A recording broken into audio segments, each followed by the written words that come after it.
Welcome, everybody, to the show. I want to bring in Reno Riggins, former USWA Southern Champion, NWA World Tag Team Champion, WWF and WCW Superstar. How are you, sir? Hey, I tell you what, if I was doing any better, it'd be illegal. So I'm living large here as I've gotten a little older here, but life's good. Life's good. Where are you located these days? You freeze? I'm in Nashville, Okay. Tennessee. That's been my hometown from day one. All right.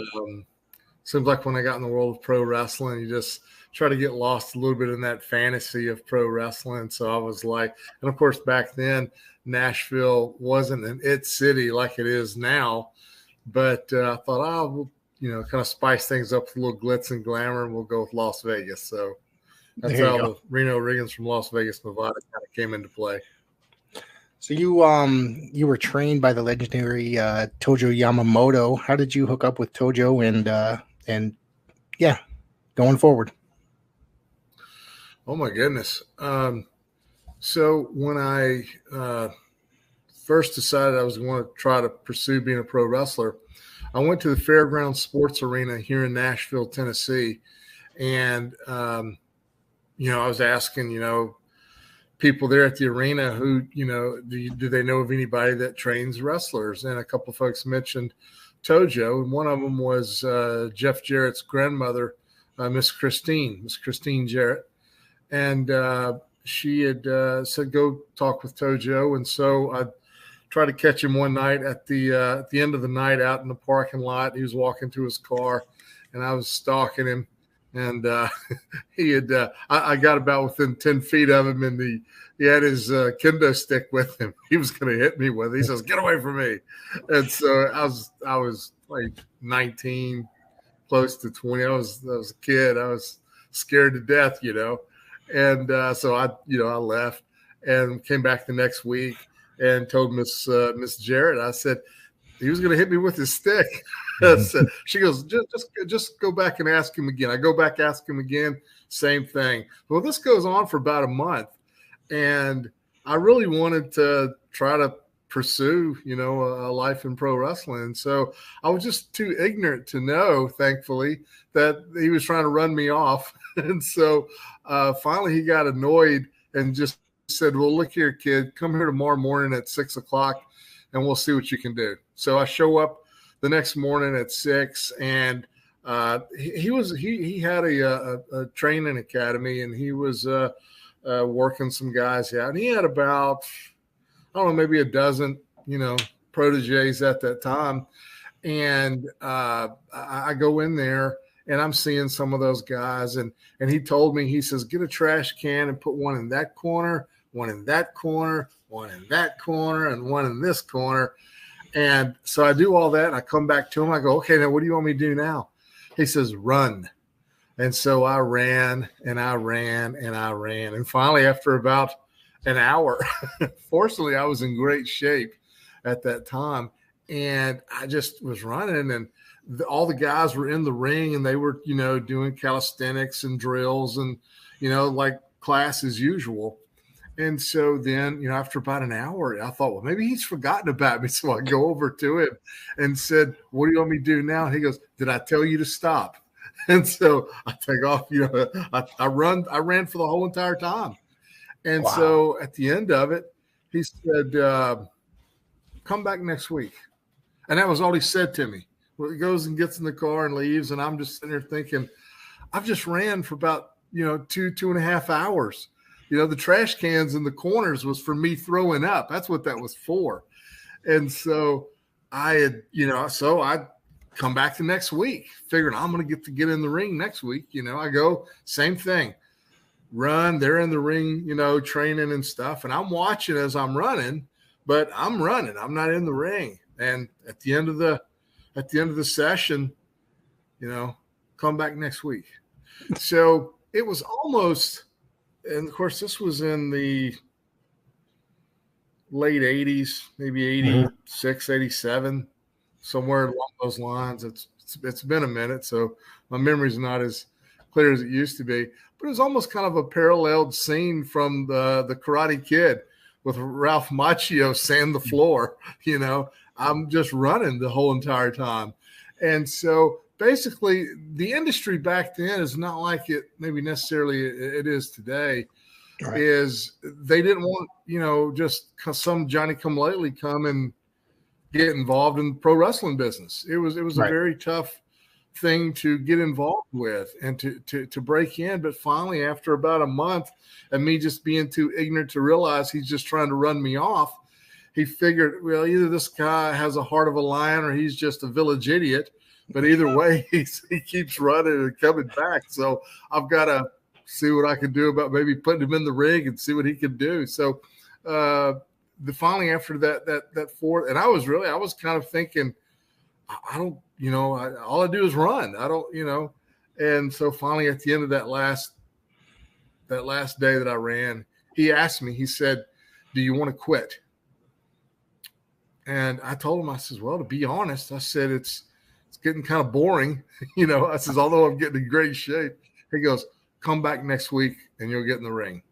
And man, that was like someone had just, lit a Roman candle under me. That was what I wanted to hear. And so after that week, we started training, and it was probably some of the toughest training that I'd ever been through in my life. I grew up multi-sport athlete, football, baseball, basketball, wrestling.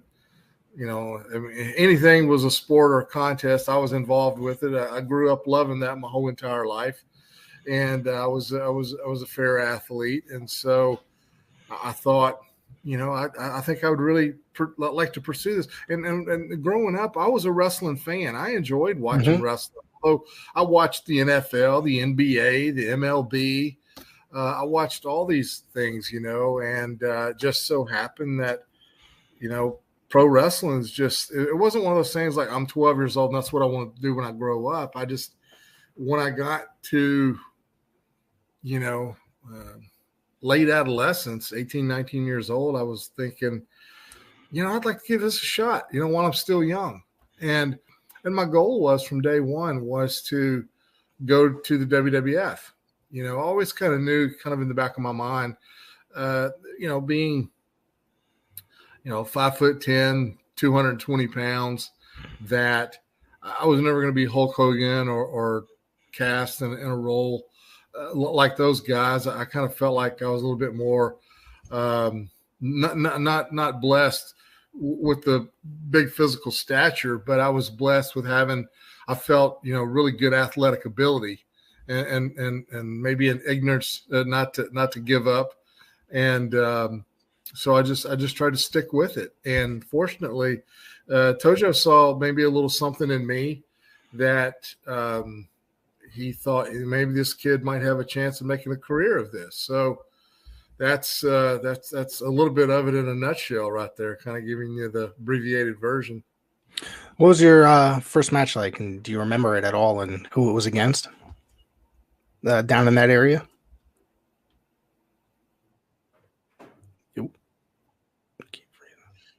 My first match where?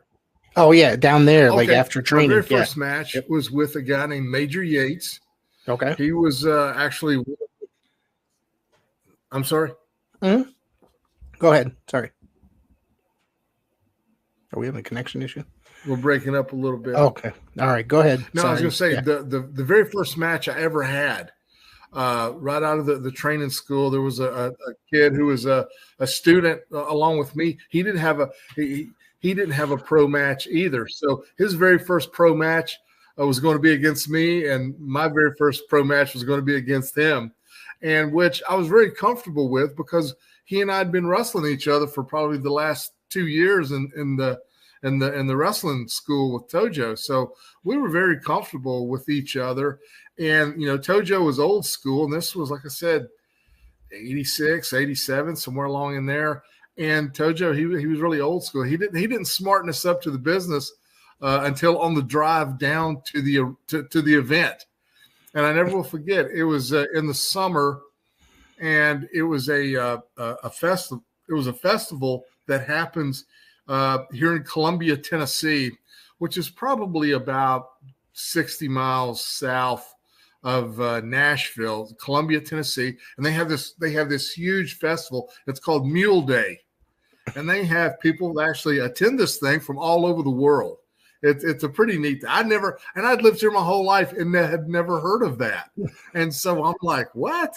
So we go down there, and the gentleman that was promoting the event that day was a long-term legendary wrestling promoter who was pretty much in the late fourth quarter of his career, Nick Goulas. Okay. Long-time legendary promoter here in the Mid-South. And he was, like I said, in the late fourth quarter of his career, and he was putting this little event together. And I think as a favor to Tojo, put a couple of Tojo students, on the card, as a favor. And we got out there, and, Tojo kind of just laid out what he wanted us to do. And, and it was I was the heel, Major Yates was the baby face, and it was about a 12-minute match. And not one time did I punch, kick. It was all wrestling. And it was all just chain wrestling from the time we got there. And then finally, at one point, I think he was going to miss a move or something, roll out. Tojo was going to whack him with the kendo stick a couple of times, roll him back in, and I was going to pin him. Something along those lines, But to have had that first match and the thrill of knowing where I had started, and just to get to that point, which still we knew absolutely nothing as far as the business end of wrestling goes. But we were just so proud that we had felt like we had met a milestone and made an accomplishment. And so you go from, dreaming about being a pro wrestler, you're training, you're laying in bed at night, and all you can do is think about, the lights, cameras, and action, and being at the big time, and doing all those things. And there it was, and it had happened. And it was better than I could have even imagined, although it was a very low budget situation, not much pay involved. The level of talent was just all local guys who had kind of had a journeyman's type of career, but still enjoyed, being pro wrestler. I mean, all these guys were working 9-to-5 jobs. And then on the weekends, it's kind of like being on the softball team. Right. You kind of, if you're on the men's softball team, well, you're going to work all week long and then look forward to either Friday or Saturday to being with your buddies and playing a little bit of ball, and just the camaraderie that goes with that. And that's what these guys were doing on all these independent level cards, I remember. And there was actually some guys that were very, very, very good, but just due to maybe having a wife or kids or family or a good job somewhere, they just could not risk trying to push the envelope further. And I was pretty fortunate because I was single, and I had my goals to try to get, to the WWE back then. So it was a great experience. It wasn't an easy experience by any stretch of the imagination. However, I wouldn't trade anything, again, for it. Somebody was asking me the other day, like, how I liked working for Vince McMahon.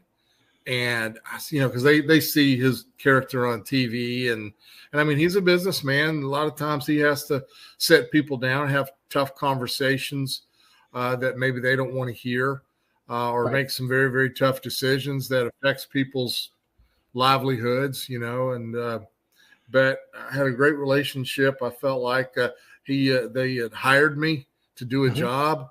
I did my job, and they paid me, and they paid me more than any wrestling promotion in the world did. So I've always been loyal to Vince McMahon. I mean, so you've actually encountered. It was a good time. You've actually had like a friendly relationship, or a work and boss type relationship with him.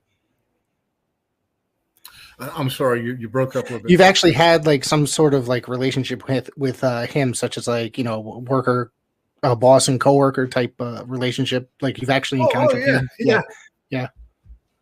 Oh yeah, many a times, you know. And I remember once when I thought that the of course, you know, they were Vince McMahon and his folks, and I'm going way back now, so things are a lot different these days. However, he was the boss. He was the buck stopped there, and I'm probably because I haven't been in that environment around the WWE corporate folks and how all that works now. But back then, the buck stopped with him, and he was, you know, if I had a problem or an issue or a question, I never hesitated by not going and asking him. Although he's the busiest guy in the building, and you know, he's the most important guy in the building because he's the straw that stirs the drink. Without him, none of this stuff, you know, happens as far as WWF and WWE is concerned. But no, I would, you know, I told him one night, I says, Vince, I said, I think you're making a grave mistake doing this Monday Night Live and going against the NFL. I go, we're going to get smashed. And then it wasn't long after, man. It was the greatest thing on the planet, you know, as far as wrestling goes, because I enjoyed doing Monday Night Raw. It was live.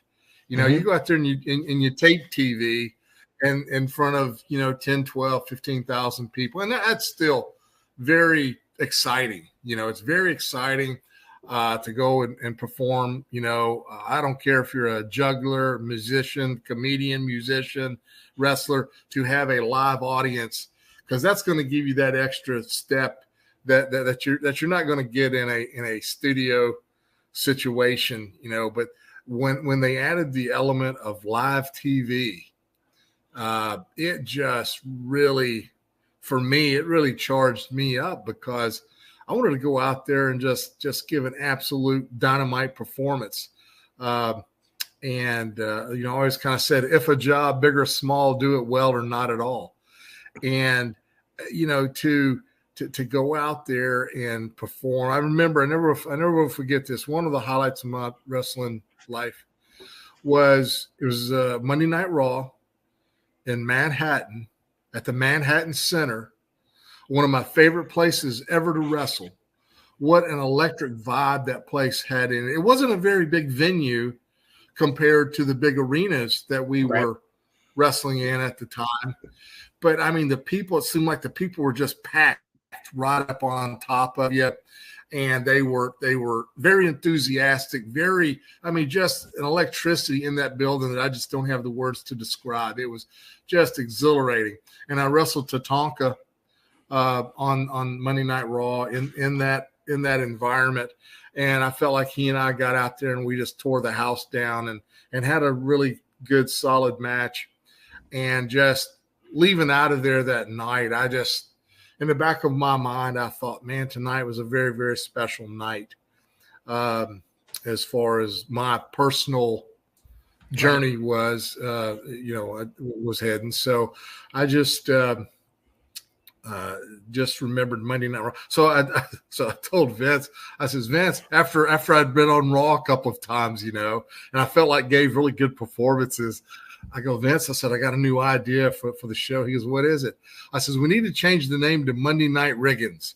I said, it's got a ring to it. I says, I'm dominating on Monday nights. And of course, he just, you know, get out of here, get lost, kid. You know, I mean, it was, but he would cut up, you know, with me like that. So it wasn't, you know, it just wasn't, he's the boss and just keep your head down. And that was part of it too. But I always just felt like, and I always did this just kind of personally, is that I always tried to, the evening when I got there to television, see who the broadcast team was. It was going to be Bobby Heenan, or if it was going to be Jim Ross or Tony Schiavone or whoever, you know, I would go and talk with them for a little bit so they would remember me a little bit when they was doing their commentating, and maybe they say something favorable. So I'm trying to work the announcers to give me some positive, you know, pub on the, Jesse the Body Ventura, you know. I mean, I was doing that to all the announcers Of course, I don't know if they maybe just some guys would, kind of return the favor and, hey, this kid's trying to go somewhere here. So let me just, give him throw him a little bit of a bone. But, other than that, it was a lot of fun. So March 1988 is when you made your WWF appearance against Hercules Hernandez. Do you have any memories of working Hercules? Yes. No? You've worked him a few times. Even one time, I guess, when he was with Paul Roma in Power and Glory as well. Yes. Yeah. Yes. So my very first time with Hercules, I'll tell you this story, is my very first match in WWF. And they were just kind of just going to give me just a look-see to see if I could take a bump and not trip over myself and not throw up in the middle of the ring. And so, and you want to do all those things when it's your very first time. Okay. So I get there to the building at 2:00 and they said, okay, we're going to go get you something to eat, get you a workout in. And about 6:00, we're going to take and introduce you to your opponent. So 6:00 comes running around. One of the road agents comes and gets me and takes me into this little dressing room. And there's Ray. He's in there getting dressed, and he's there with Bobby Heenan. And like I said, it was my very first time there, and I'd never met these guys, before. And I just thought how amazing this was. Is that, a few weeks ago, I'm watching all these guys on TV, and now here I am in a locker room with them, getting ready to go out and perform. It was just, it was amazing. I was just starstruck. And so he says, okay, kid, listen, we're only going to be out there for about 4 or 5 minutes or 6 minutes. He says, it's not going to be long. And he goes, is there anything hurting on you? And I says, no. And he goes, is there anything you can't take or do? And I says, no, I'm healthy. I'm pretty good. And then Bobby Heenan, he chimed in. He goes, yeah, kid. He goes, yeah, you'll be all right. So very, very nice. I was very impressed with just how cordial and those guys were, right? So they send me to the ring, and I'm standing there. It's in Viking Hall in Bristol, Tennessee. And all of a sudden, the curtain gets pulled back, and here comes Ray with Bobby the Brain Heenan, and he's coming down the aisle. And, I mean, he's got sweat glistening off his body. He's got blood pumping through his veins. He's got foam coming out of his mouth. He's got these chains around his neck. And I'm sitting there thinking, I have just made the absolute biggest mistake I've ever made in my whole entire life, right? And so he gets in that ring, and he proceeds to beat the ever-loving brakes off me. I mean, I've been in better street fights, and he was very snug, very stiff, laid stuff in. And, I mean, he drilled me a time or two, right? So he puts me in the back breaker, and I think that was his finisher, kind of like Lex Luger's torture rack situation. So, yeah, and I'm up there, yeah, ring the bell, by golly. And so bam, I get back there to the back, and I've got, Matt Burns all over the side of my face. And, I'm not still 3/4 goofy. And I'm sitting back there and I'm thinking, this is the wrong business for me. I don't know if I can do this or not. And I'm just sitting back there just feeling I just felt like I was violated. And so I'm sitting back there and just contemplating, how can I get out of this building without anybody seeing me sneak out, right? And he finds me, and he comes over, and he goes, hey, kid, you did a great job, And Bobby Heenan comes over. He goes, wow. He goes, if anybody can take a beating like that, they got to hire you, right? And so they came. So Terry Garvin, who was the vice president of Titan Sports at the time, he came up to me, and he says, well, kid, he goes, can you be in Bristol? I mean, yeah. Can you be in Winston-Salem the next night? And I said, well, at that point, I go from trying to sneak out of the building to back on cloud nine, I'm on an emotional roller coaster at this point. And so the very next night, they've got me in a match with Outlaw Ron Bass, and he's this rough and tough Texan, about 6'3", 320 pounds, just loud brawler type of guy. And I got in the ring with him, and he was just such a pleasure, a night off, very easy and light to work with, just really took care of me. And as he was pinning me and covering me for the match, he as he's pinning me, he looks down and he goes, "Welcome to the family, kid." And I get back to the back. I'm still kind of dazed and confused, like, well, what does that mean? And I get back to the back, and Terry Garvin, at the time, he said, well, look here, kid. He goes, go home. We're going to send you a booking sheet, and you'll be on the road in 2 weeks. Wow. And bang, and there I went. How'd you It was it was just that quick. And I think part of it too is maybe one being in the right place at the right time. And then go ahead. I think we're having a little. You keep freezing. Sorry. Go ahead. Okay. I missed your last part on that. Nope, I didn't say anything. I think we just froze. Okay. Yep. Yeah, the way I kind of got into the night. See, 2 nights before, they was wrestling in Nashville, Tennessee at the Municipal. At the Municipal Auditorium, and I was working with my dad. My dad has an auto paint and body shop here in Nashville, and so I was working with him all day. And I said, "Look, can I cut our hair a little early today? I'm gonna run home, take a shower, and I'm going to throw on a suit and take my portfolio of pictures down there, and I'm going to go talk to Vince McMahon about getting a job." And, of course, I think my dad, he probably didn't have much faith in me at that time, but he didn't want to steal my dream either. He's always been very supportive. So is my mom. And so I had went down there, and I go to the back door where all the wrestlers are coming in at, and I get booted. I get kicked out. And the guy says, well, can I help you? And I said, yeah. I said, I'm here to talk to Vince McMahon about a job. And immediately, security, get this guy out of here, right? So they run me. And so I go back and I'm sitting in my truck and I'm dejected and I'm done, felt like I've just wasted the last couple of years of trying to learn how to be a wrestler. And it's just very tough. Because you want it so bad. You eat, breathe, sleep.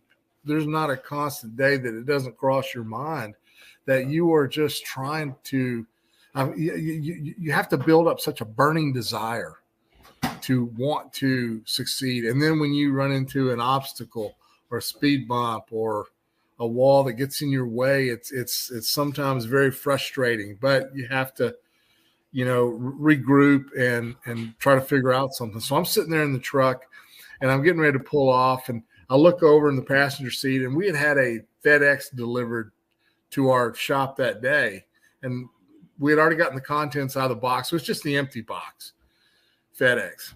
And I thought, well, if I hold the box this way, it still looks like it's sealed up.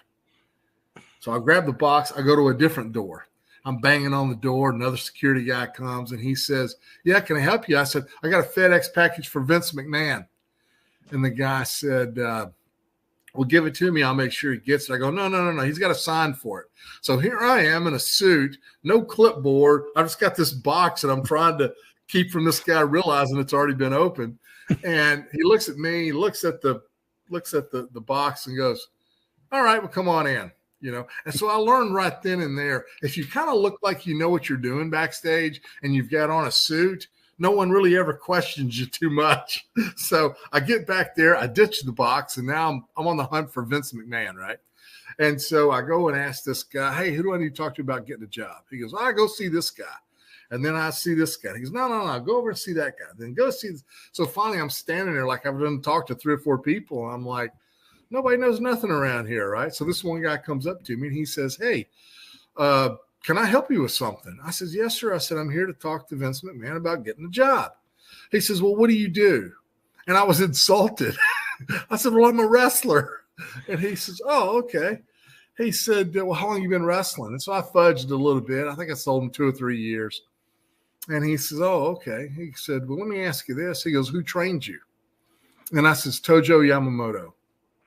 And so this guy who goes from looking around for security to come, run me out of there again. When I says Tojo Yamamoto, he stopped and slowly turned and looked at me. And he said, is that a fact? I said, yes, sir. That's a fact. I trained with Tojo. He says, well, Tojo used to be my roommate in Canada back in the 60s. He says, so if you've really been trained by Tojo, I tell you what, kid, we'll try you out tomorrow night in Bristol, Tennessee as a favor to my old friend. And that's how it all started. And that was Terry Garvin. And so Terry Garvin gave me the opportunity to come to Bristol the very next night. Wow, and that's an amazing story. It really is. You know, it was you know, sometimes, you know, I don't know if you sometimes I'd rather be lucky than good. You know, I've heard that expression a few times, but that's what happened. And I had you know, because I was just on the verge right then in that moment of just driving off and probably just doing something else at that point. But something made me just go back in there and just say, so what if you get thrown out? You know, if you get thrown out, go back. You know, if you get thrown out again, then go back. Keep going until you can't go anymore. And so fortunately, I think stuck with it and got a little lucky. And that's what, you know, sometimes you just got to have a little bit of luck on your side too. But when given the ball, you got to run with it. And I feel like that they gave me an opportunity and I earned, you know, a job. And, you know, a lot of times, you know, people predicate their success on, well, I'm this champion and I'm that champion or I'm this and I'm that. And for me, that was never really a goal of my, hey, I want to be the WWF champion. Well, if they would approached me for it, yeah, sure. Yeah. Why not? But I kind of knew what I was there to do. And the way to kind of sum this up is my cousins, my family would say, well, we're watching you on TV, but you never win. You know, how come they never let you win? And I said, listen, when I go to the bank, they don't say, sir, did you win or lose? They say, sir, may I help you? And so that was my title. You know, that was so later on, you know, talking about, I guess, accolades and things like that. This right here, I think, for me, was one of the biggest compliments that in our industry that you could ever receive. It was after I'd been there for a few years. And so after you're there for a while, you're pretty much going to work. Because I was young, baby face, and you know, not too experienced, so they're going to put me in there with all the heels. Mm-hmm. So, you know, kind of after a couple of years of that, you know, I've kind of made my run through all the heels a few times, and so then I went to Tony Gurria. I says, Tony, look, I'm getting kind of washed out here. I says, would you mind if I could start working heel a little bit, you know, on these shows and on the TV tapings. Of course, Tony was one of the road agents along with Chief Jay Strongbow and Rene Goulet. Those three guys really took care of me after I had been there for a little bit, kind of proved myself a little bit. And then they started putting me in more competitive matches with guys that were a little bit more of my style of being a technical wrestler versus just being a guy out there that's a good throwing weight for your big man, you know, match type situations. So after a while, I'm wrestling with Shawn Michaels and Bret Hart and Marty Jannetty and 1, 2, 3 and you know, all those kind of guys where I can have you know, athletic competitive matches. I think me and Barry Horowitz wrestled the Smoking Guns, you know, quite a few times on Monday Night Raw and had really, really good tag matches with those guys. Was in a great 6-man match with me and Horowitz and the Brooklyn Brawler taking on the Smoking Guns with Tatanka. I think they were getting ready for Survivor Series or something like that, you know, but just they started putting me in better matches. So so the days of TV, I would get there and then I would have guys like Kurt Hennig come up to me as soon as they saw me. Hey, have you already seen the sheet? Who you working tonight? I says, I don't know. I just got here. He goes, sit tight. And he would go find those agents and say, hey, let me work with Reno tonight, or let me, we're in a cable match and we're going to be on there for 11 minutes tonight. Let me have somebody I can go with. So for me, that was my badge of honor. That was my Intercontinental Championship. That was my World Championship. And to have your peers seek you out to want to work with you, that was a badge of honor. And I'm talking about, these guys are some of the best in the world, and they're requesting you. And there's not a, that's a great feeling to be admired by your peers, and your peers want to perform with you. You started teaming with Barry Horowitz somewhat regularly. How did that come about? Yeah. And how did that come about? Well, okay, so Barry, Barry was he had had a little bit of a run before I'd gotten there, and then I started coming up a little bit. He had hurt his neck, and so he had lost his spot, but they were still booking him. And then when I was getting some bookings as well, Barry at that time was living in Nashville as well. Okay. So if they were flying us in for television, say they're flying us to Newark, New Jersey or Cincinnati or wherever, usually Barry and I were on the same flight together. And so Barry and I struck up a friendship, and we became travel partners. Both of us, we were, like I said, travel partners, and not just on the plane, but in the rental cars and the hotels. And so I think at one point we had mentioned to one of the road agents, hey, put us in a tag together. Let's see how that goes. And because I knew Barry's level, I knew his skill level, he knew my skill level, and I thought we can, have a nice little team here, because the thing that I didn't want to do was to be in matches where you've got this new guy coming in and he's a big, like some new guy that they've brought in, and he's a big muscle guy, very limited athletically, but looks like $1 million. And I thought, I don't want to be in those types of matches, because a guy like that, maybe not on purpose, but accidentally could hurt me. And then if I'm injured and you don't perform, you don't get paid. And so I just wanted to stay healthy, stay on the booking sheet. And I knew if Barry and I were teaming up, and they're putting us in matches with the Rockers and with, like I said, the Smoking Guns and other, athletically built tag teams, then we can have those entertaining matches to put the technical work in and maybe put the time in and be a little bit better work environment than to just go out there and I love the Road Warriors to death, but I hated doing TV matches with them. I love both of those guys, but it is very limited to what you're going to be doing offensively.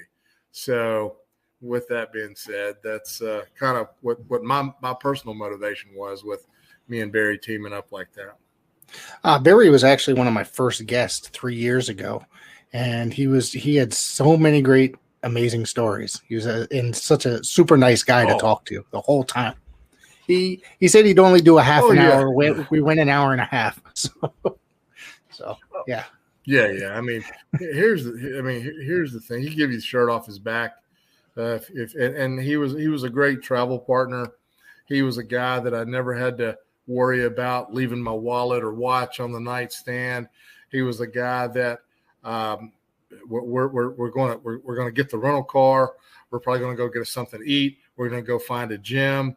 We're going to go to the building. We're going to do our business. We're going to leave the building. We're going to eat again and go back to the hotel. And we're not going to be out to 3, 4 in the morning trying to get up and catch a 6 o'clock flight. I mean, it was pretty structured when we traveled together, and that was fine with me, because I'm trying to pursue a career, and I would see a lot of older guys that were a little bit miserable because, I mean, you're on the road, you're missing your families, a lot of those guys had kids, which I didn't at the time. So I saw how miserable they were. And, sometimes they're looking for an escape or they're looking for something to occupy their time. But I just want to be a wrestler. I was having fun time. I'm on national television. I'm wrestling some of the best wrestlers in the world. And, I was having a good time, making some good money. And and here's the other part of it too. Although sometimes the road can be very, very hard, but I enjoyed the experience and the thrill of, wrestling at Madison Square Garden, wrestling at the Boston Garden, the Forum in Inglewood, California, going to all these places, all these cities. I've been all over the world. I've wrestled in Hong Kong, the Philippines, Singapore, Kuwait, Saudi Arabia, Bahrain, Japan. I mean, to Mexico, Canada. I've got to see, so I'm just a simple guy from Nashville, Tennessee, that got paid to see the world. And some of the experiences that I was able to take with me from that, is just still sometimes I just sit out in the middle of nowhere, here and just look back and just smile. I had 5 lifetimes of happiness and experiences when I was doing all that. And unfortunately, the bad part of it is that sometimes our bodies, they let us down, but that's just life. I think that's just life's way of tapping you on the shoulder and saying, okay, time to move on and go find you another chapter of your life to write. And so that's what I'm doing now.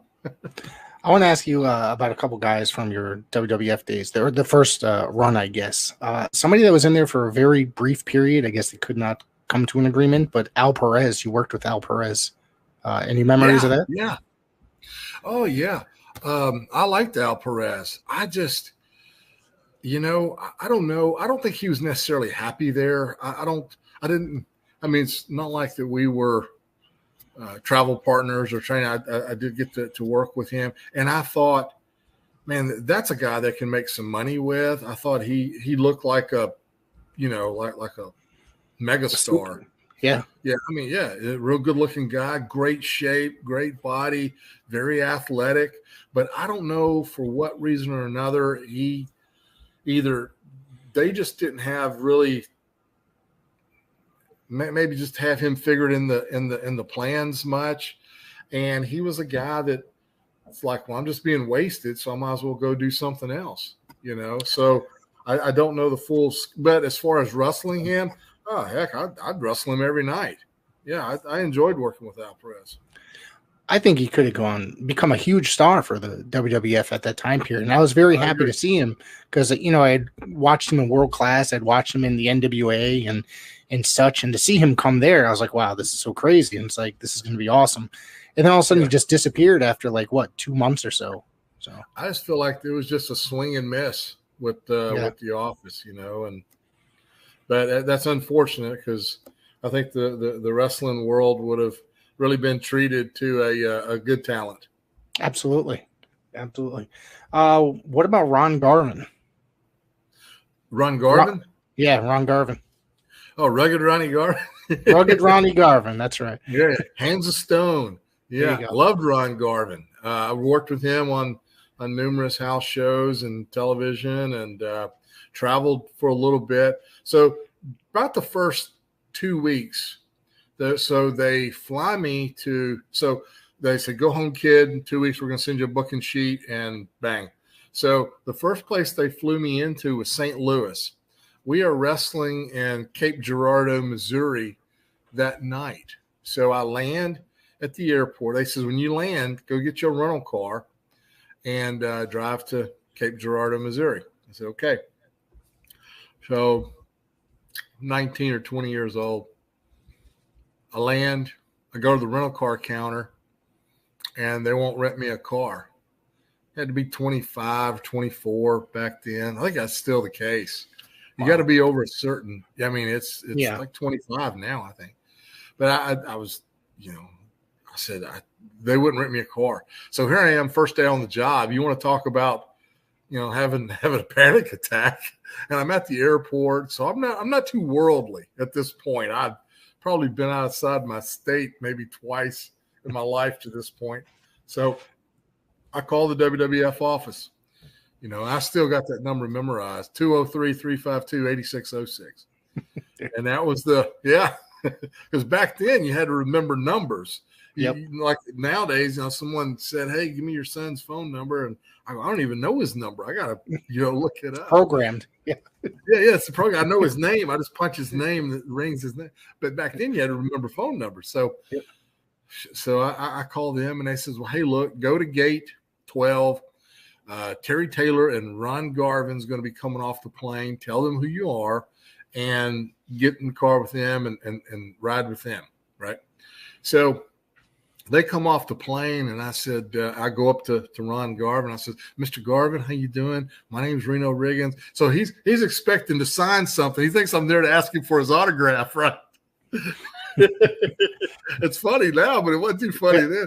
I said, "No, sir." I said, "Sir," I said, "I'm on the card tonight." And I says, "They won't rent me a car." And he looks at me and he goes, "Well, what do you want me to do about it?" I says, "I called the office. The office asked if I could ride with you and Terry to the town, And he looks at me and he goes, "Do you have a driver's license?" I said, "Yes, sir. I got a driver's license. They just won't rent me the car." He said, he looks over at Terry and he goes, "Well, we've got our driver for the next 2 weeks." So, hey, I get in the car with them and I'm driving them everywhere, which you sit there and you look back on it, and you go, man, that's a great education, because I'm driving and they're talking and they're, talking business, and I'm learning business. And so that was, once again, kind of just accidentally fell into that. But, talking about Ron Garvin, I enjoyed working with him. He worked a little snug, Yeah. You're going to know he's there, And I'm young. I didn't care. I was just so excited to be there and just doing it, just right. Out there doing it, And I enjoyed working with Terry Taylor as well. I felt I still to this day have a lot of admiration for Terry Taylor. He was so now he can be a little snarky at times, but I felt like he was very very honest and good at teaching me along the way a little bit, and ribbing me along the way as well. But I owe him a lot, and Ron Garvin a lot as well, because they could have easily just been a couple of a-holes, but they weren't. They were very very, very, very nice and very helpful, And Terry was a tremendous performer that kind of got stuck in a really terrible gimmick while he was there. But golly, imagine that, you sit there and think, because I guess because now Terry made money with Bill Watts in Louisiana. Yes. So Terry is, he made good money. And so you finally think, well, hey, I'm going to go to the WWF. I'm going to make even better money, and I'm going to do this and I'm going to do that. And then they put that on you, and you're like, man, what is the world is wrong with these folks? It's like you had Kane when he first got there, and they give him the dentist gimmick. Isaac Yankem. Isaac Yankem. And I think I've heard him once on a podcast or something just talk about, well, you get there and you're all excited. they put this thing on you, and you're like, it just you just wilt just like a flower in the heat. Oh, there's other guys that got stuck in. I guess overall maybe it worked to a certain extent, but Doink, Matt Bourne became Doink, and I guess it became a very popular gimmick as a heel, but overall it's just a little too goofy for me to watch. It was well, here's the thing, and no disrespect to Ray Apollo, who ended up being Doink after Matt, because I worked with Matt when he was Doink, and I traveled with Matt for a little bit as well. And there was like when Doink first kind of came on the scene, it's this goofy clown and stuff, and then has the dark side. Well, art imitates life a little. Matt was that way. I mean, 1 minute you're having a beer or two, and you're sitting there and you're having, good conversation. Then the next minute, what are you looking at? And I mean, it's kind of like in that Joe Pesci scene in Goodfellas. How am I funny? It would turn on you like that. Wow. And so just to kind of know Matt a little bit that way, and then in that character, it was, to be honest, it was spookier than what actually people really know. and love Matt to death, but I felt like that was I didn't care for the babyface version of that character. I think you needed to have a dark, sinister backstory for that type of character in order to try to give it some credibility, I guess is what I'm trying to say. But it was, and here's the thing, talking about credibility. Growing up, and even when I was at WWF, I always enjoyed Georgia Championship Wrestling or WCW, and I enjoyed it when the Crockett's had it because it was treated more like a legitimate sport, or at least that's how it's portrayed on TV to the fans, as a legitimate sport. Although WWF was kind of more of the over-the-top characters, it's a lot of hoopla. It's hard to, for me, for what I enjoyed watching as a fan, I always enjoyed, like I said, the competition aspect of sports. And WWF for me just didn't have that. Although I was working for that company, it was for me not as enjoyable to watch as a fan as NWA or Crockett's promotion or WCW early on. The WCW or NWA, whichever, they were putting on, I guess it seemed like you said, portrayed as a sport and a competitive sport, where WWF was the more show. You know what I mean? It was about the bright lights and about the characters, as opposed to two guys in the ring putting on just a tremendous wrestling match. Yes. And I felt like, I mean, my heart leaned towards the wrestling matches of the Rock and Roll Express versus the Midnight Express, or Arn Anderson and Tully Blanchard, taking on the Fantastics, or something of that nature, or, Flair and Steamboat types of matches versus, Akeem versus Earthquake. Right. And I love both of those guys too, so I don't mean to discredit them. But it was just the style of wrestling that I liked. And then later on, probably a decade or so later, they finally started going with the more of the athletic guys, your Chris Jerichos, your Eddie Guerreros, your Dean Malenkos, your Chris Benoits, and which I found to be far more entertaining to watch as a fan versus just the. I kind of think like the WWF treated their wrestling events like the circus.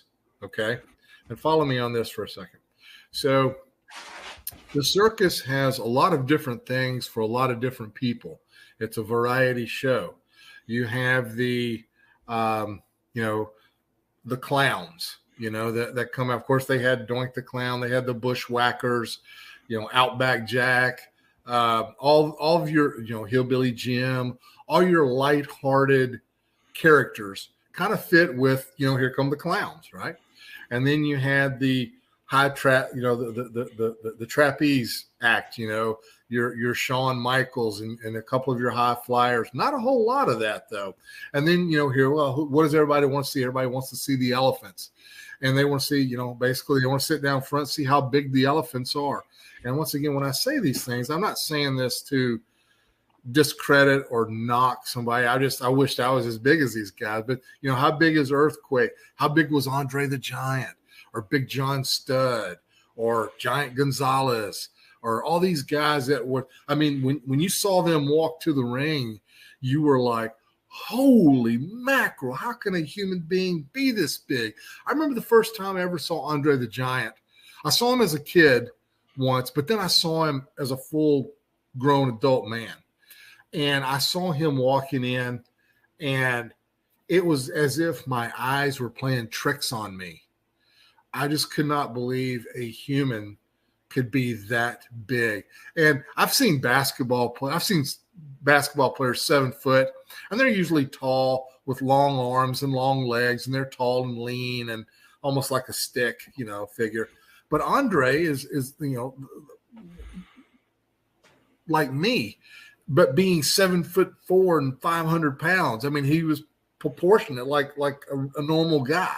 He didn't have the super long arms like a basketball player. They were long. Don't get me wrong, but it was just one of the most amazing people remarkable that I had ever seen. And I don't know if my vocabulary does it justice, and he was a very, very nice. He was always nice to me. So, but that's part of the thing that I feel like the WWF did to.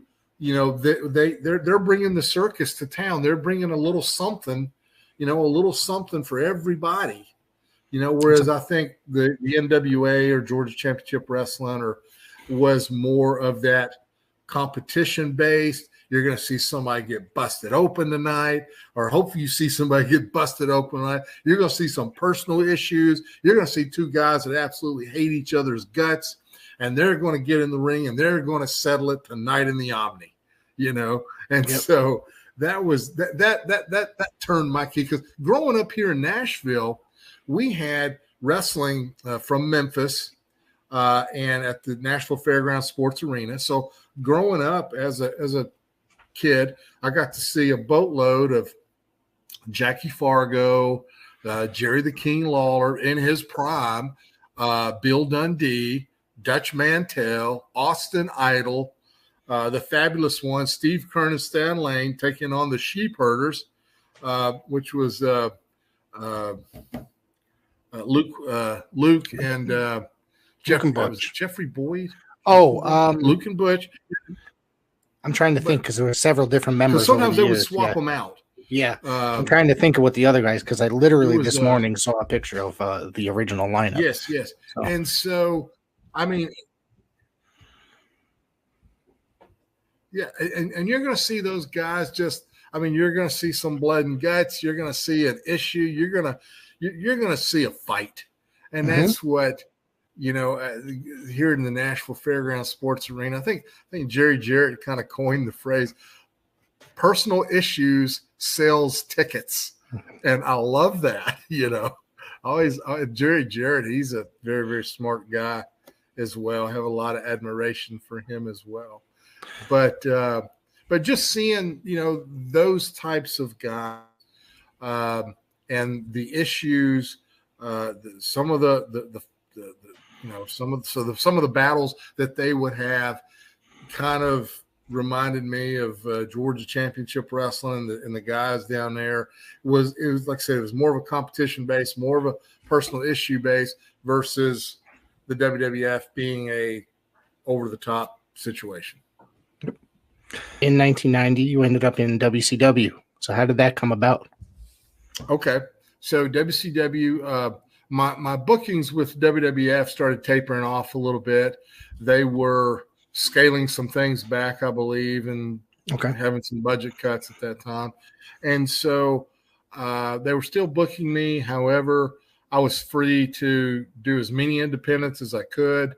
And I asked them, I said, is there an issue with me working for any other company that has televisions. They says, no, we can't tell you where and where to work and where not to work, and which they were very good, and they knew, I was kind of free to do what I wanted to do. So I put the word out that, hey, I'm trying to I think Tracy Smothers may had was because I think he was working for WCW at the time. Yep. And said, hey, because he didn't live very far from me either. He was in Springfield, Tennessee, and and I think Barry around maybe a little bit after I got in there. I may have gotten WCW before he did. I'm a little fuzzy on that. It's around the same time. Yeah. Yeah, because I remember us taking trips down there together, me, Barry, and Tracy Smothers. We would drive from Nashville to Atlanta, which is about a 4-hour trip. It's not bad. We would, do all the TV down there for a couple of days and then come back home. So we were basically gone one night and taped 6 shows, and then come back home, which was very good and good money. And so I get there, and they take me back there to introduce me to the matchmaker, and it's a guy sitting at a table, and he says, hey, Reno, hey, glad to have you here tonight. Tracy tells us you're one heck of a worker, and we're going to put you with Flair tonight. So very first match in. So I was like, whoa, this done got real. So I'm like, all right, So they, come and get me maybe around 6:30, maybe 7 o'clock. Matches start at 7:30, I guess.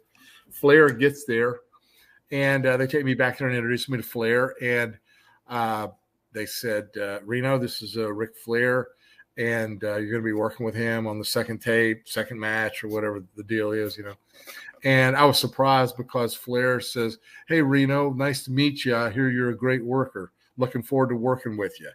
And, man, you want to talk about my stock just went up.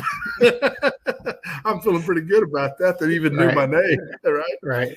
So they probably just told him 2 minutes before he got in the room, hey, you're going to work at Reno Riggins tonight. Oh, who's that? But anyway, he made me feel like $1 million, and that's really all that matters. Yep. So I'm on cloud 9. I'm going to go out there and try to jump from the rafters, for him. So we go out there, and I mean, he doesn't come to you and say, okay, well, we're going to do this, and this. He gets in there and he fills you out, and he knows. I mean, of course, he could work with a broomstick, so I didn't really have to do a whole lot.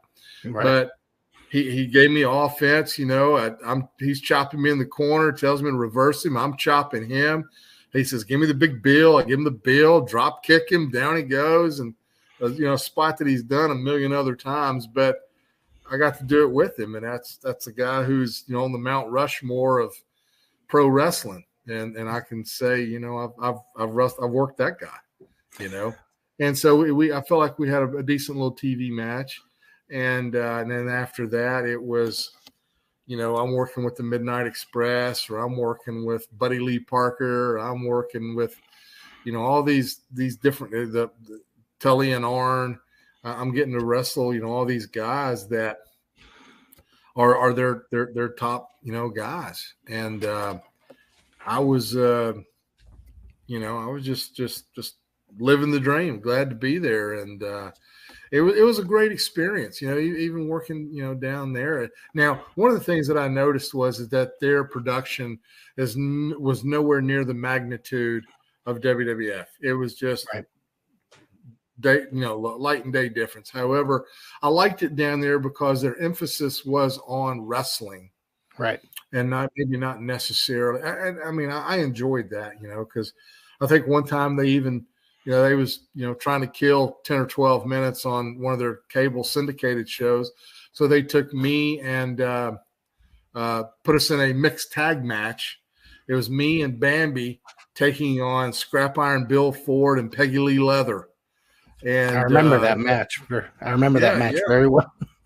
And I enjoyed working with, that ensemble right there. That was a lot of fun. And I always enjoyed because I had done a lot of independent cards with Bambi and Peggy Lee, on different independent shows as well. And they always worked really hard, and just it was easy. And it was a lot of fun too, just to kind of be in that type of environment, just something different out of the ordinary, and you just kind of roll with it. But no, it was, and they gave me a win on TV there, so it was a heck of a lot of fun, So I enjoyed my time there. So the weeks that I'd been going down there, I almost got off track here, but the point that I want to make was the guy that's setting up all the matches. He's this big, heavyset guy sitting at a table, and I just know him as Jody. And hey, Jody, how you doing? Who am I working with tonight? And yeah, okay, you're on. I have no idea who this guy is. It's Jody. This is Jody. He's the guy. He's the guy who puts the match together. So I grew up as a big fan of the Assassins. Yep. Jody Hamilton. So for some of your viewers out there that are watching, Jody Hamilton, the Assassin. I've never seen him without his hood, but the first time I ever meet him without the hood. But I'm thinking his voice sounds very, very familiar. And so then finally, I think we're riding home, and I asked Tracy Smothers, I says, did that Jody guy ever wrestle? He seems like he knows what's going on. He goes, hey, you idiot. He goes, that's Jody Hamilton, the Assassin. And man, once I found that out, man, I was marking out, for him when I would go down there. And so then the next time I went, and I just looked at him, I go, say something, and I'd hear that voice, because I grew up enjoying listening to professional wrestling interviews and not promos. Right. There's a difference, and some of your audience may know what I'm talking about. They may not. I'll try to give a dime store education on this.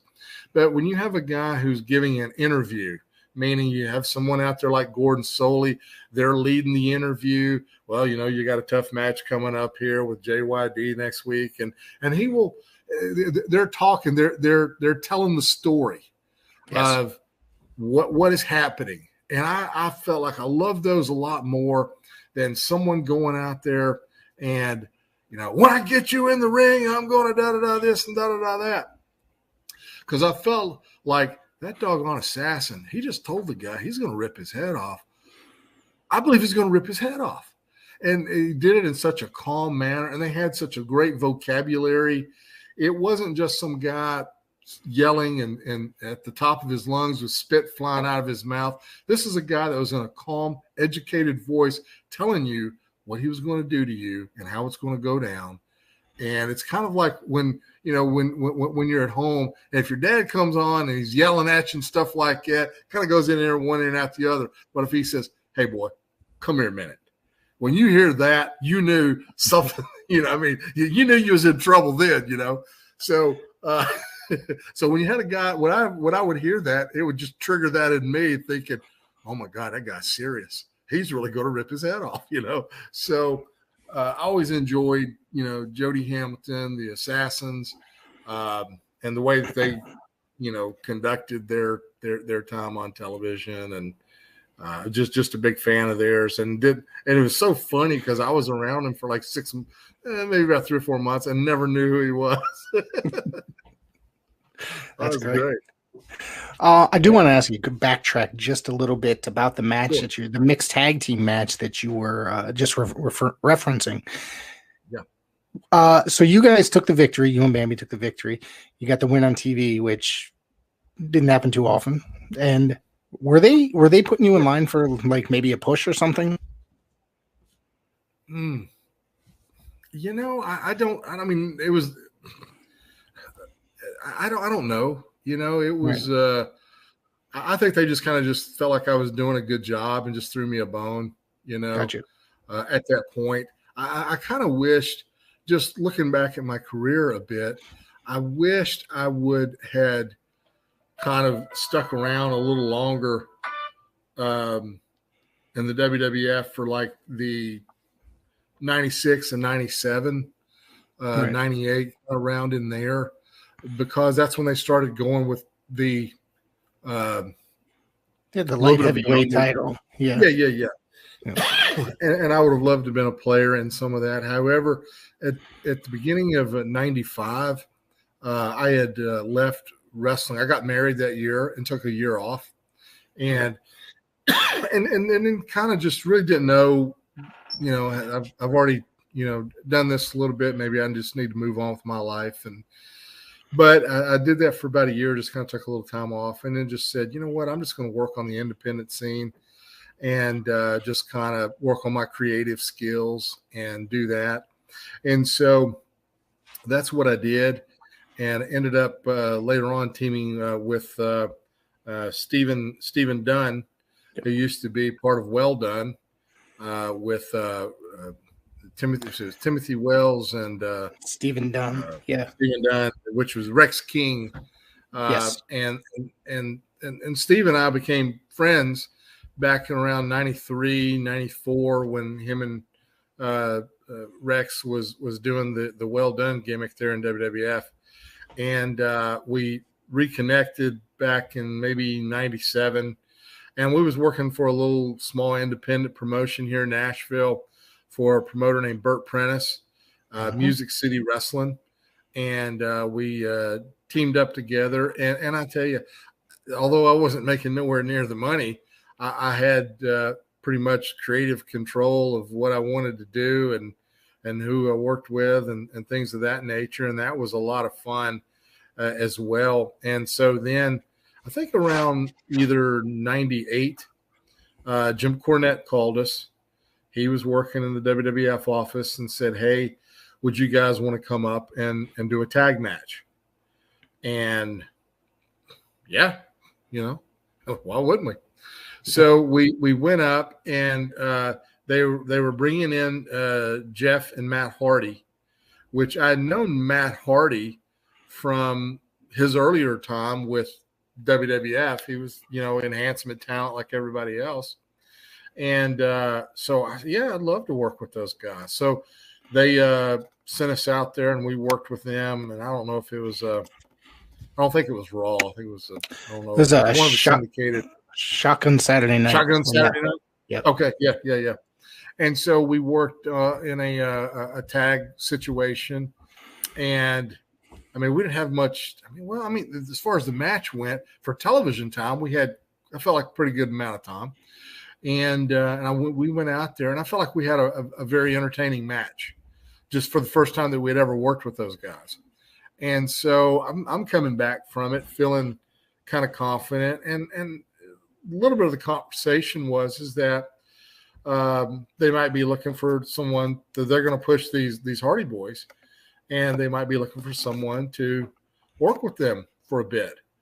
And I felt like, man, we are golden here, because I enjoyed tag team wrestling, and so did Steve, and they're going to push these guys, and those guys are going to work extremely hard.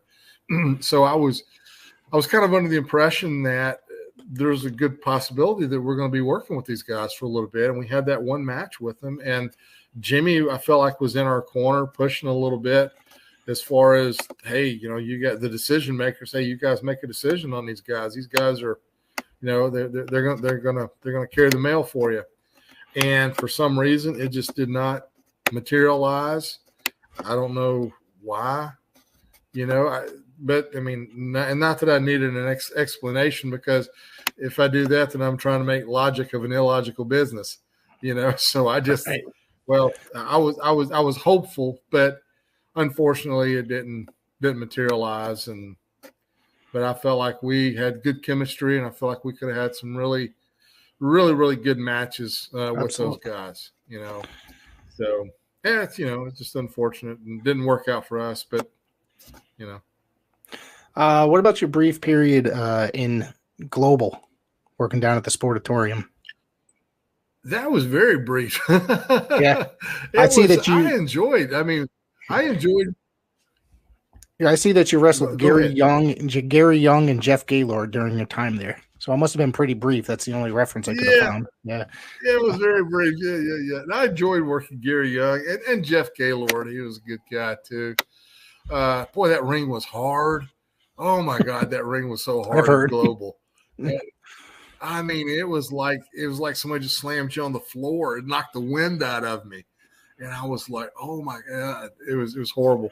Yeah, it was a very short, brief stint. I really don't have a whole lot of memories of it. It was one of those things I could, put another notch in my belt. I got to wrestle at the Sportatorium there in Dallas, Texas, which growing up, after, you get out of high school and every day at 3:00 on ESPN, the world-class championship wrestling from the world famous Sportatorium in Dallas, Texas. And then you're there and you look around and you go, man, what a dump this place is, but it's hallowed ground though. I mean, it was, of course, the magic of television makes a lot of things look a lot better maybe than they necessarily are. But just if those walls could talk, it's a lot of great memories in that building too. But I think when I got there, it was probably on the verge of getting knocked down anyway. But it was one of those things that I can, check off my list. I mean, I liked it. I enjoyed it. It was good. I mean, it wasn't, anything. I may have worked. Did I work with Eddie Gilbert down there too, or no? I do have. I think I worked with him. I have you here working with him in USWA. Oh yeah, enjoyed working Eddie. Eddie was good. Brian Christopher. Well, you won great match. You won the Southern title from Brian Christopher. So in August of '92, you want to tell us about that? Yeah. They brought me in, and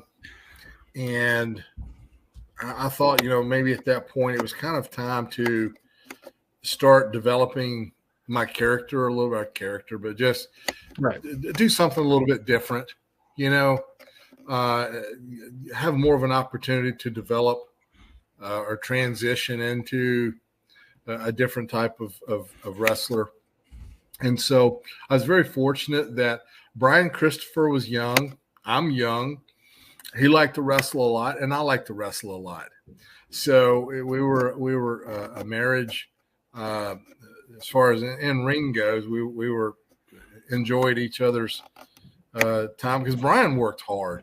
I mean, I've never. I've been around guys who work really hard and take it very, very seriously. Brian was young. He was hungry. I was young and hungry. And every night our goal was to, and we talked about this too, we wanted to upstage the main event. We wanted to have the best match on the card that night. But we wanted to do it within the confines of what we were asked to do, not go outside that perimeter of what we were asked to do to upstage a main event. There's a way to do that, and then there's a wrong way to do it, and there's a right way to do it. And we wanted to do it the right way because that was the hard way. And we wanted to really get out there and give the best performance that we both could. And we knew every night if we were totally spent and gave our best, that we stood a pretty good chance. If we didn't upstage the main event, at least gave the people a great value for their ticket, that they bought. And that's what we set out to do. And I enjoyed working with Brian immensely. Then Brian and I, when we would get to the building, we didn't hang out. We didn't sit around and play cards together, or we didn't sit around and talk, about worldly events together. It was strictly a business relationship. And I told Brian, I said, and we had a mutual understanding that I said, hey, look, let's keep this professional. Let's keep it business, because I think that's going to be the best for both of us.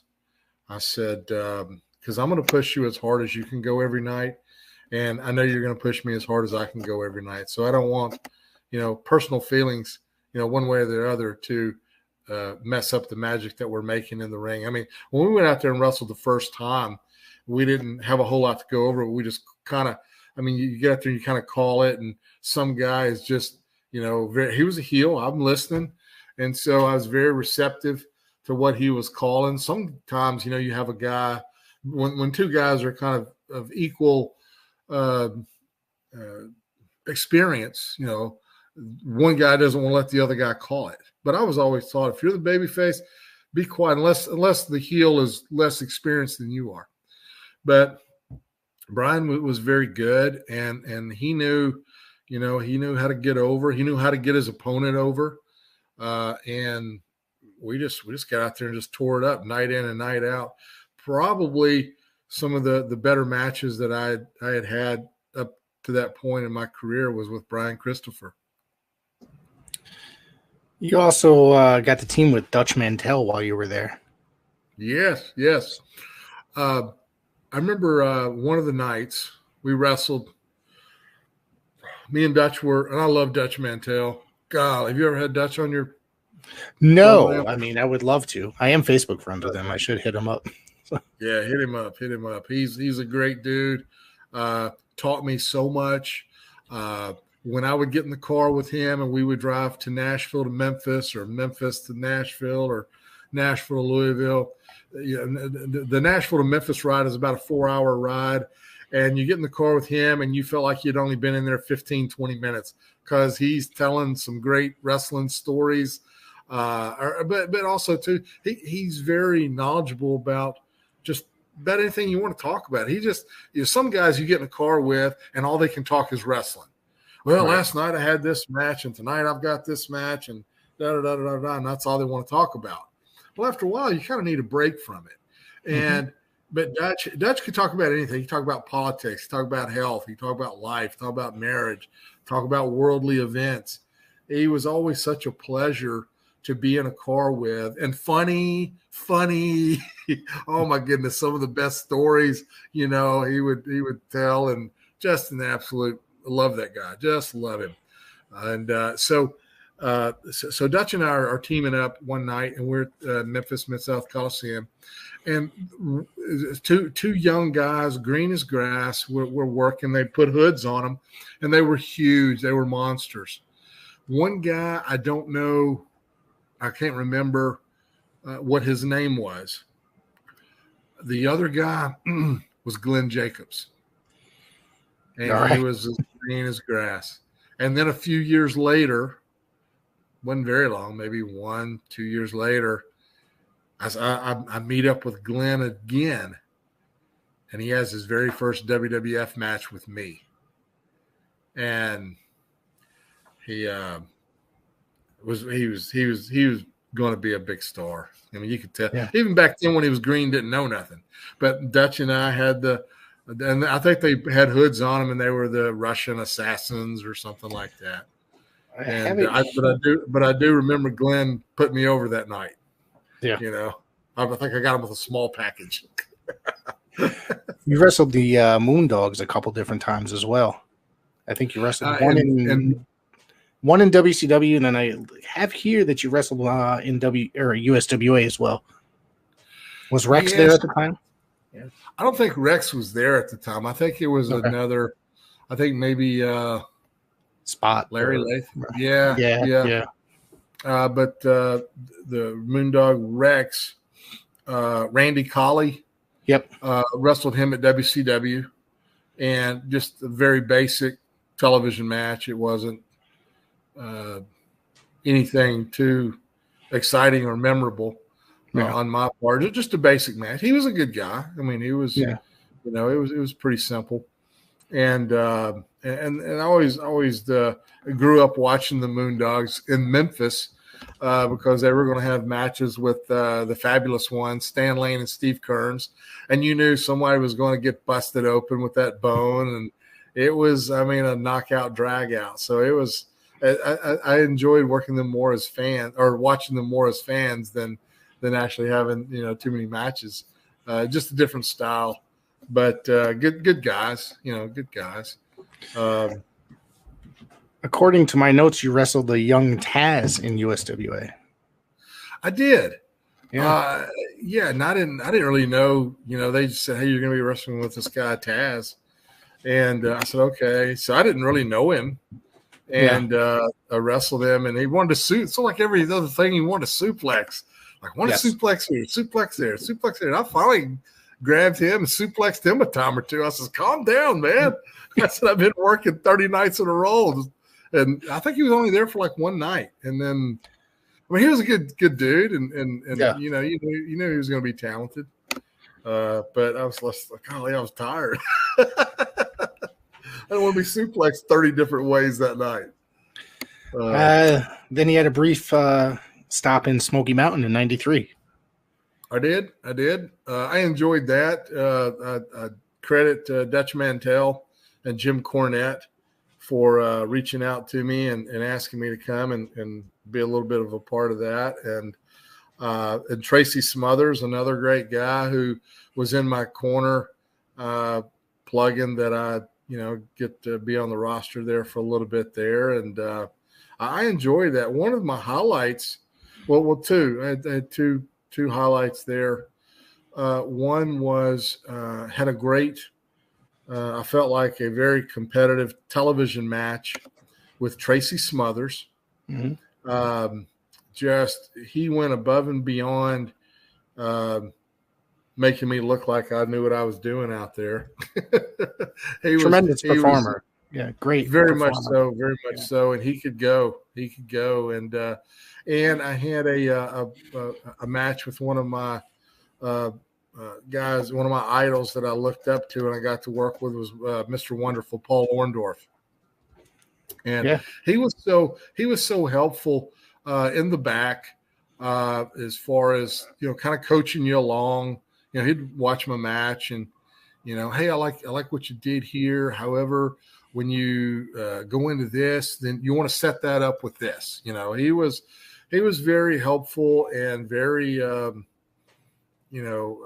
just a great guy. I'll tell you a quick story about Paul Orndorff that I saw one night when he was at Smoky Mountain. And here's a guy who has been on, the very, very top, in the main event in the first ever WrestleMania. I mean, on top of the wrestling world. And here he is in Smoky Mountain Wrestling. I think we're maybe in Johnson City or Bristol or one of these, places. And of course, it was a territorial, smaller promotion. So the money was, wasn't like he was making in WWF or WCW. However, we were wrestling. I was wrestling Adam Bomb. He was the Night Stalker then, and but he was. I'm wrestling him. But Paul Orndorff laid there on the floor before his match with like 102-degree temperature. I mean, he was sick. He got dressed, was laying there, and just felt absolutely miserable. And I'm sitting there, can I get you anything? No, just. And when they said, okay, you got about 5 minutes, before they're going to ring the bell to start your match. And he got up and he put on that face and he got himself stretched out and he went out there and gave a great performance, came back, took a shower, and felt absolutely horrible. However, he was a pro. An absolute pro. He could have easily, hey, Jimmy, I'm sick. I can't go on tonight. But he didn't want to let his friend down. And I just got to see how tough Mr. Wonderful really was with that right there. So just a little inside what I witnessed there behind the magic curtain of pro wrestling. Not every night you feel like a world-class athlete, but you still have to go out there and perform and give the people their money's worth. And I feel like Paul Orndorff, he did just that. So I was still, big admirer of his and what a tremendous career he had. Oh yeah, amazing wrestler. Like you said, he was at the top, and he's been everywhere. So he was a great wrestler. All right, we've covered almost everything. We're almost done here. I'll leave you alone. No. I'm enjoying it. So you ended up winning the NWA World Tag Team titles in Saudi Arabia in 2000. Yes. How'd this come about? Yes. Okay. So me and my partner, Stephen Dunn, took a overseas booking with the World Wrestling Alliance, WWA. Okay. I was a okay. company out of, I want to say, the Carolinas, owned by Slim Balcom. Sounds familiar. And so he had a small territorial area over there, and he was a businessman, and ended up getting a government contract to provide entertainment to the troops overseas. So paid really, really. I remember I said, Steve, where we plan on going to go wrestle at? He goes, well, we're going to go to Kuwait and Saudi Arabia and Bahrain and maybe Seoul, Korea, and a few other, Diego Garcia out in the middle of the Indian Ocean and a few other places. And I said, okay. I said, what kind of money are we talking? I says, because, those places aren't very safe. And the money was, I guess the money was good enough because we went and did it. And we had such a great time. Ricky Morton, Robert Gibson was on the tour. The Bushwhackers were on the tour. Sergeant Craig Pittman was on the tour. Jackie Fulton was on the tour. Chuck Coates, Ricky Nelson. Off the top of my head, I'm just trying to remember guys that were there was a guy that was out of the Carolinas. What was his name? Mako. And I don't know if that guy ever really – he looked like $1 million. Yeah. He was just maybe like 6 foot, 300 pounds, and there was no fat on him. But it was a great group of guys. We had a lot of fun. And we're wrestling Ricky Morton and Robert Gibson. I think they were the NWA World Title at the time. I think, yeah. Yeah. And so they was kind enough to do us the favor and slipped it on us one night. I think there was 4 tag teams in this tour, so we were kind of just rotating the belt around a little bit. And but it was, although my career, is where I guess I'm most known for the mass audiences was with my time with WWF early on in my career. However, I've on more of the smaller circuits, we were featured in a lot of title situations or guys that you're trying to hopefully draw you a little bit of money with. And that was great. And plus, too, I got to wrestle 2 of my idols, Ricky Morton and Robert Gibson, which I had wrestled them up to that point quite a few times, traveled with those guys quite a bit, and loved both of them so much because they were always so good to me and just a lot of fun to be around. Eventually, you became part of, was it All-Star Wrestling?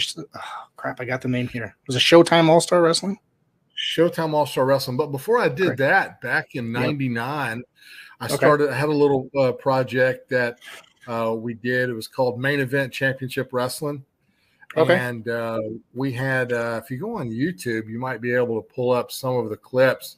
We had a pretty good little roster. We had Tatanka, Yokozuna, the Bushwhackers, Stan Lane, Honky Tonk Man, Dutch Mantel, Tommy Rogers, Wolfie D, and the JC Ice of PG-13.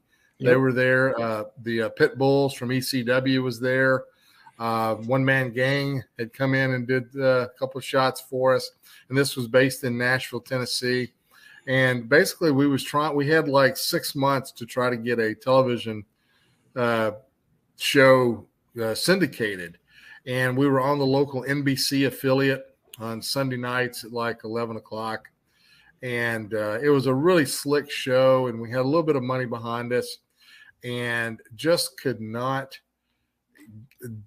get over that next hurdle of getting a syndicate. And that was when you was back before, really before streaming and things of that nature. We were kind of maybe 10 or 15 years too early with that. And so, but it was a lot of fun. It was you got a lot of, I produced that show.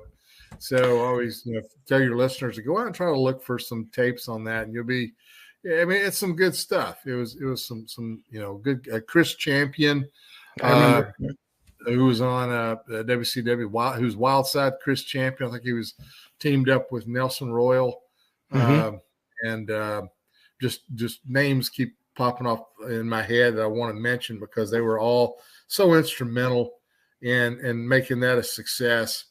And then in 07, 08, I kind of got the bug a little. I kind of went dormant for about 4 or 5 years, and pro wrestling, it's kind of like the mafia. You don't ever get out, you might take a little time off, or you might lay low for a little while, but then all of a sudden, all right, I think I'm going to do something here, And so I started, I kind of got the producing bug again, and I had teamed up with a good friend of mine, Tim Thomason, who handled the editing of the program, and another guy named Paul Adams,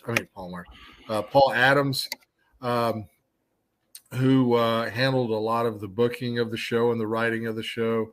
And I was just basically the general manager of the event. And we ran with that for about 4 or 5 years, pretty strong.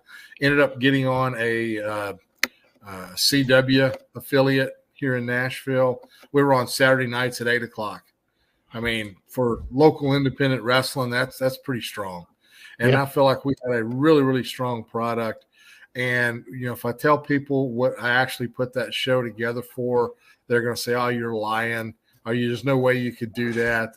But we put that show together for a shoestring.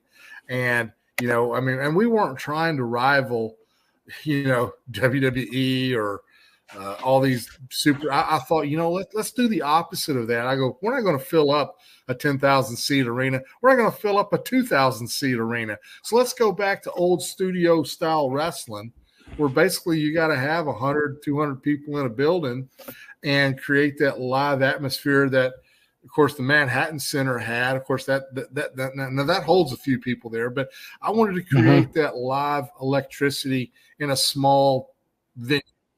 And so that's what we did. And we just kept growing and growing and growing with it. And we ended up having a few events at the Nashville Fairgrounds Sports Arena and sold it out every time we were there. And it was one of those things where it was a kind of a pet project, and I got to be behind the camera, which I actually found out at that point in my life I enjoyed a lot more than being in front of the camera. Was being behind and directing and giving advice to young guys, and hey, this is what we're trying to get accomplished in this match. You might want to try this or try that.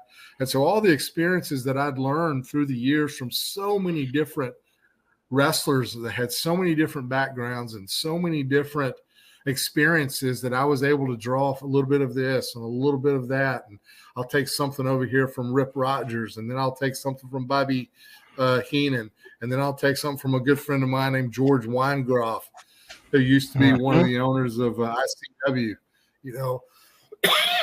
So, excuse me. So I was able to pull from my experiences.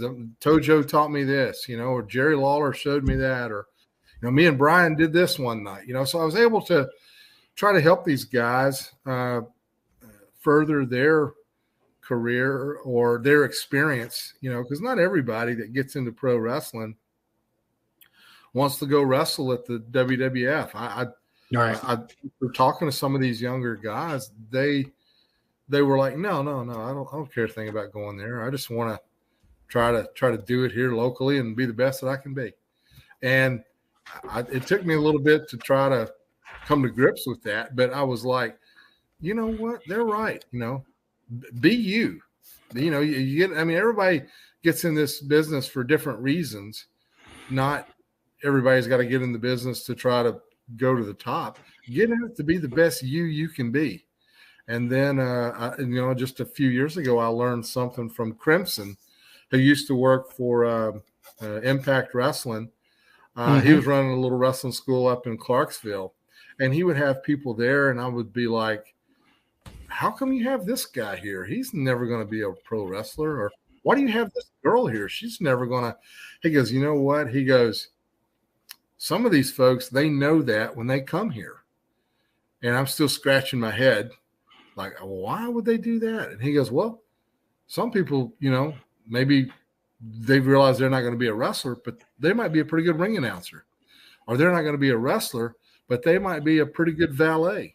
Or, hey, they're not going to be a wrestler, but they're pretty good in admin and going to help the events run, And so not everybody's going to be a wrestler, but it takes more than just wrestlers to make an independent wrestling show go. And these people come and try to get in where they fit in. And I just thought that is magical. I mean, a light went off, in my head. And I was just like, because I came up in the era of people trying to run you out of the business, trying to run you off. They don't want you in this business. Get away from here. And so it was just such a breath of fresh air to learn that and be taught that. And you learn, that you always learn something in this business. That's what makes it so magical and so much fun. And it was and doing that Showtime All-Star Wrestling, we called it SAW, SAW, Showtime All-Star Wrestling.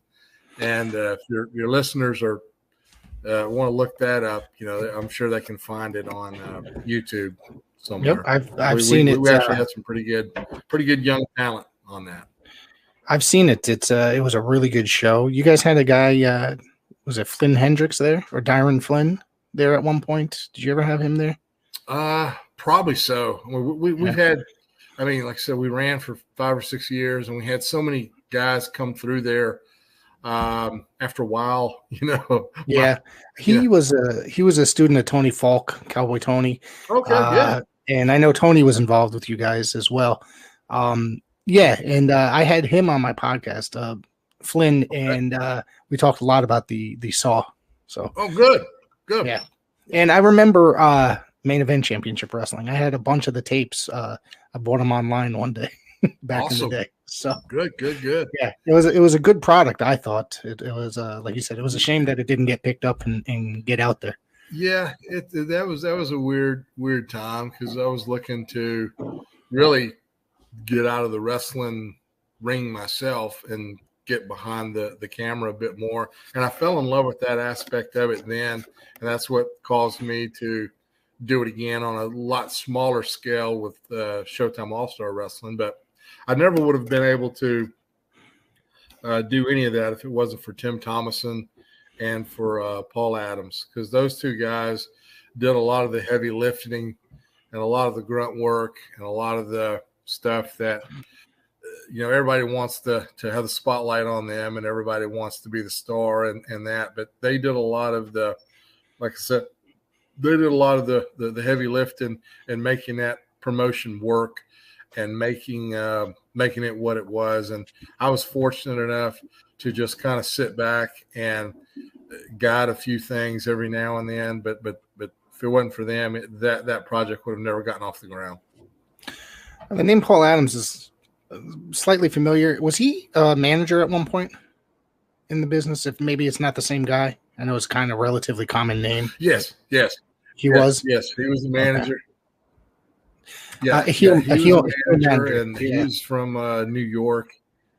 That's why I remember he worked up here quite a bit.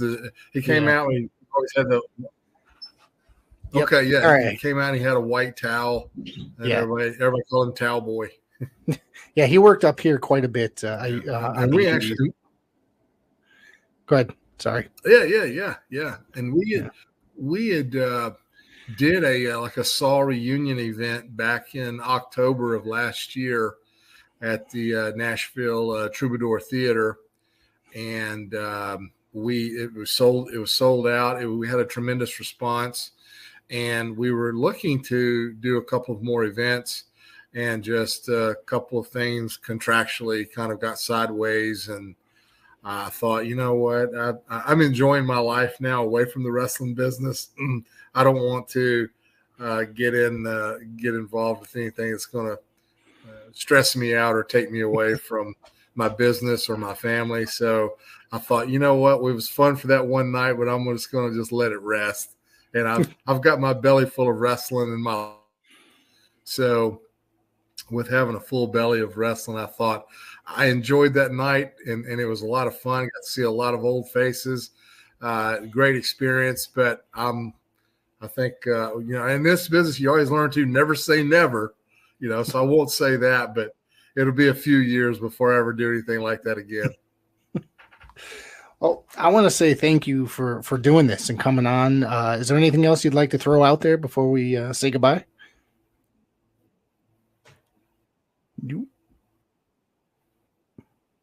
You freeze again? Yeah. Got me? Am I back? Yeah, you're back. Okay. I froze up there for a little bit. Yep.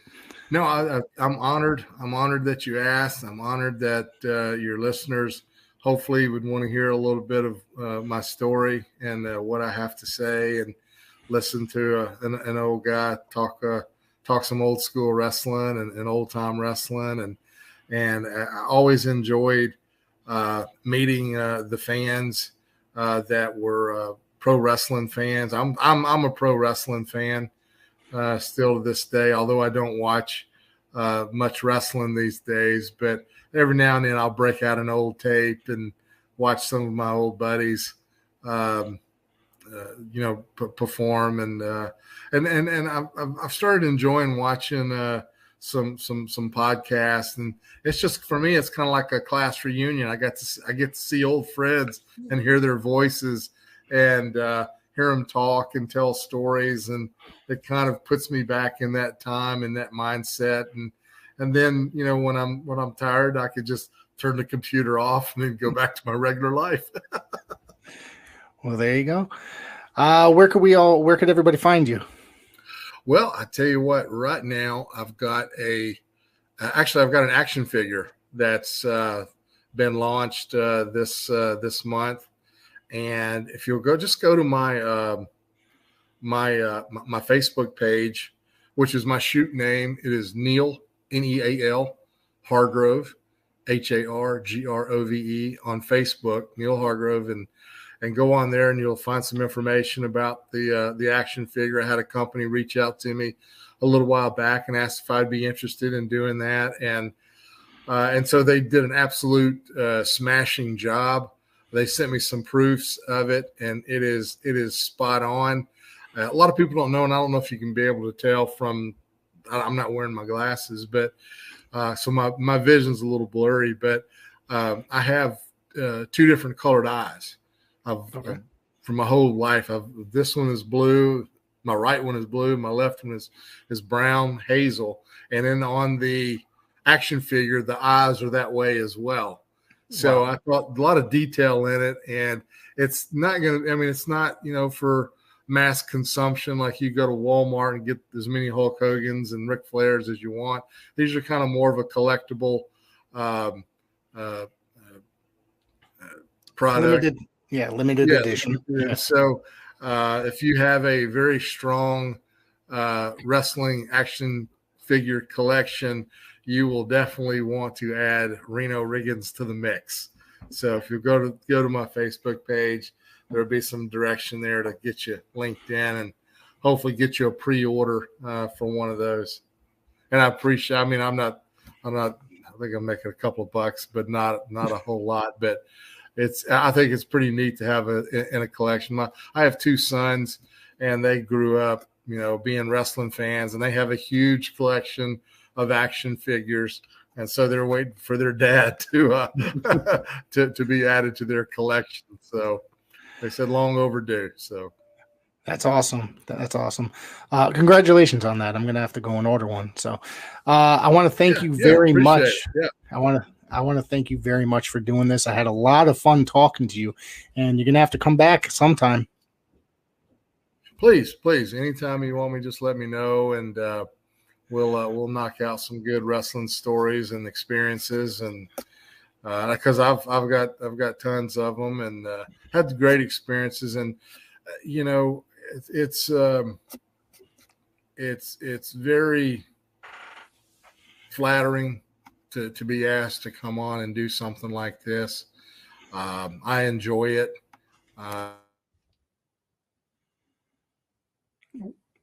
Wrestling every chance that I get, and you know, I want to make just one more point, one more push, and then I'll be quiet. No one's got to hear anything from me. But I got asked the other day about the WWE Hall of Fame, and the thing that, or at least the point that I would like to make is, you know, I see where they have, because I don't really keep up with today's who's who and what's what and or any of that type of stuff. My Hall of Fame was the best wrestlers in the world, guys that are in the Hall of Fame, came to me and wanted to have their TV match with me. So I'm very flattered. That's my WrestleMania. But I do feel like it's very challenging to hear when you hear folks that maybe didn't necessarily do much in the world of pro wrestling get inducted into a wrestling Hall of Fame. And the way that I will compare this is when you have guys that are movie stars. Let's just say you go to the movies and you watch Rocky and Sylvester Stallone wins Academy Award for the Best Actor. Well, did he win that Best Actor by himself, or did he have a supporting cast? You know, so Apollo Creed would naturally, he did the job for Rocky. He should be, you know, best supporting actor, you know. And so I kind of feel like guys, I'm not saying that to toot my horn, but I'm saying, you know, guys like Barry Horowitz, guys like Iron Mike Sharp, you know, the Brooklyn Brawler, guys like that who, you know, sacrificed a good portion of their careers to further the benefit of the team, get passed over and looked over. I'm not saying, you know, I feel like that there should be some type of mention or notoriety for those types of guys, because, you know, we're you know, nobody beat anybody in this business, you know, so it's not on merit, you know. I mean, what is being judged is on performance. Well, you know, Dino Bravo, which he probably could have picked me up and slammed me over his head if he wanted to, but he didn't without me helping him. Ultimate Warrior's not picking nobody up and press slamming them without them helping. Right. So I feel like those Hall of Fame, and there's a lot of guys that do deserve, and I don't mean to slight them or anything like that, but I'm just saying that there should be a mention for the guys that I'd mentioned, because they did week in and week out, they did a great job and helped those guys look maybe better than some of them really actually are. It's amazing that you say that. That's my 2 cents on that. I'm hoping that gets back. Yeah. Well, it's funny that you say that. Now before we some of the guys that you're referring to were actually probably better wrestlers than the actual guys that they're putting over. That's the other thing. Like actual legit wrestlers. Well, you know here's the thing. Yeah, after I was there for a few years, I was put in a position to where when a guy would come in and basically get his tryout match, he was placed with either me or Barry Horowitz.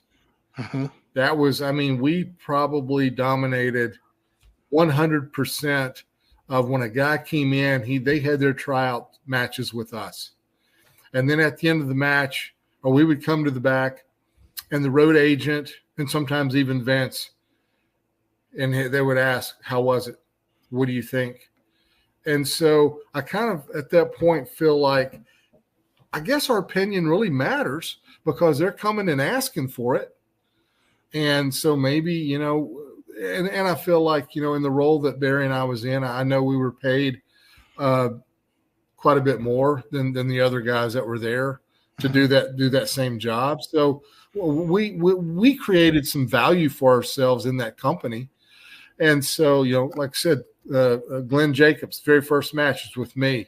Adam Baum, very first match was with me. Duke the Dumpster, very first matches with me.